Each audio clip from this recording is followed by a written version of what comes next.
वही चीज़ रहेगी स्टूडेंट्स, और आगे क्या आ जाएगा, डिड नॉट, ठीक है, डिड नॉट और फिर रेज स्लोगन, ठीक है, रेज आ जाएगा, यहाँ पे रेज नहीं आएगा, क्या आएगा, रेज स्लोगन्स, क्योंकि अब मैंने नेगेटिव बना दिया ना, तो नेगेटिव में क्या हुआ, डिड नॉट लग गया और फिर रेज्ड नहीं लगेगा, सिर्फ रेज लग जाएगा। आई होप आपको यहाँ तक क्लैरिटी हो गई है। इसके आगे आपके इंट्रोगेटिव हैं स्टूडेंट्स, आपने वो भी करने हैं, छोड़ने नहीं है।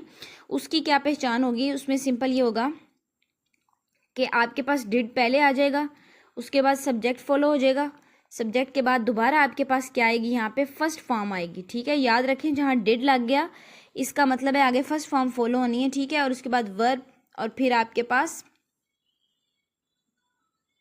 ऑब्जेक्ट आ गया, ठीक है students, is it clear? I hope आपको यहाँ तक जो सा इसकी काफ़ी ज़्यादा क्लैरिटी जो सी है वो हो गई है, ठीक है। मज़ीद आपने इसकी फुल एग्जांपल्स को जो सा है वो रीड आउट करना है, नीचे आ जाइए। इसके बाद हम जो अपनी एडिशनल एक्सरसाइज कर रहे हैं उसमें से आपको पता है हमने ये आज जो से हैं तकरीबन 10 से लेकर 20 तक कर लिए थे। अब आपने 21 से लेकर इसको एंड तक, यहाँ तक 33 तक मुकम्मल कर लेना है स्पेलिंग एक्सरसाइज को, ठीक है। स्पेलिंग एक्सरसाइज के बाद जो अगली चीज़ आपके पास आएगी वो यहाँ से आपने मार्क कर लेने हैं कौन से स्पेलिंग करेक्ट है, ठीक है, यहाँ से ये वाला वायलेंटली करेक्ट है, ठीक है, फिर पोलाइटली ये वाला, ठीक है, इनको आपने खुद मार्क करना है स्टूडेंट्स, ठीक है। इसके बाद नीचे आ जाइए, ये बी पोर्शन है, ठीक है, इसके अंदर हमने 17 से लेकर ये 24 तक जो सा इसको कंप्लीट करना है। यहाँ पे आपने मीनिंग्स को सर्कल आउट करना है। Next come the idioms. Idioms में आपको पता है हमने जो सा है वो 8th वाले लेसन में जो है वो कांस्टेंट तक पढ़े थे। अब आपने detect, violently, undertook, rocky path, a clue, counter question, infuriate. Infuriate का क्या मतलब होता है, गुस्सा दिलाना किसी बात पे, किसी की गुस्से को जो है ना बढ़ाना, इश्तियाल दिलाना भी कहते हैं इसको। स्टेड फास्ट, ठीक है, इंस्टेंटली, फौरन, फेल ऑफ, गिर पड़ना। यहाँ तक 10 इसके ये आप मीडियम्स करेंगे। इसके बाद ई पोर्शन पे आ जाए, ये भी इससे अगला ही है, ठीक है, नेक्स्ट पेज पे आपको ये मिल जाएगा स्टूडेंट्स।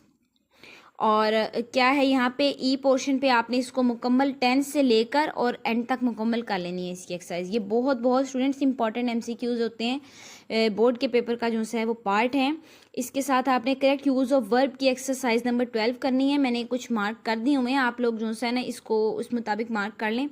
ये देखिए ज़रा, यहाँ पे मैंने ऊपर लिखा है कंटिन्यूस और परफेक्ट। ऐसा मैंने क्यों लिखा है, क्योंकि ये एक्सरसाइज ज़्यादातर बेस किस पे, फ्यूचर परफेक्ट पे। देखें विल हैव, ठीक है, विल हैव स्टॉप्ड आ गया, फिर यहाँ पे shall be reading, shall be playing आ गया, तो ये फ्यूचर कंटिन्यूस का पार्ट है, ठीक है। इनको भी आपने अच्छी तरह मार्क करना है और याद करना है। इसके साथ आपके पास एक्सरसाइज 7 है। ये कौन सी है, ये कॉम्प्रीहेंशन पैसेजेस हैं आपके पेज नंबर ऊपर मेंशन है स्टूडेंट्स। ये आपके क्या हैं, सी पैसेज हैं, कॉम्प्रीहेंशन के पैसेजेस हैं, और ये आपने 7 वाला करना है। इसके आपके टोटल 6 क्वेश्चंस हैं, बिल्कुल एक लाइन के जवाबात हैं।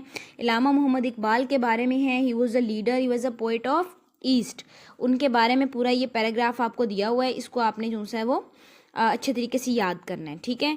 इसके साथ आ जाइए पेज नंबर 28, जो हम ग्रामर का सोल्व आउट कर रहे हैं हमारा। इसमें से प्रेपोजिशनल फ्रेज जो कि हमारा मेन आज का एसएलओ भी है। अच्छा जी, होता क्या है प्रेपोजिशन? अब फॉर योर इन्फॉर्मेशन मैं आपको बता देती हूँ। प्रेपोजिशन मैंने आपको पहले भी बताया था कि पोजीशन से ये ऑलरेडी नज़र आ रहा है कि ये it is telling about the location. अब लोकेशन किसकी होगी? ऑब्वियसली या तो नाउन की होगी या फिर किसकी होगी, प्रोनाउन की होगी। लोकेशन डिस्कस कर रहे होते हैं, ठीक है। दूसरी चीज़ ये क्या डिस्कस करता है, एक तरह से ये रिलेशनशिप बताता है बिटवीन नाउन एंड प्रोनाउन, दो इनके दरमियान आपस में रिलेशनशिप हम डिस्कस करते हैं इसमें। और उन्होंने यहाँ पे आपको एक एक्सरसाइज बिल्कुल सोल्व करके दी हुई है, मैं आपको कुछ रीड करके बताती हूँ ताकि आपको क्लैरिटी हो जाए। He is at home in English. अच्छा, एट होम का क्या मतलब है? इसका मतलब ये तो नहीं है ना कि वो घर पे है इंग्लिश के साथ। इसका मतलब है, ये एक फ्रेज यूज़ हुई है जिसमें इस्तेमाल प्रपोजिशन का हुआ है कि वो इंग्लिश में माहिर है, ठीक है। क्या है वहाँ पे? प्रोफिशिएंट है, ठीक है। अगर आप इसको लिटरल में देखें तो इसका मतलब क्या है कि he is proficient in English, ठीक है। लेकिन एट होम भी हम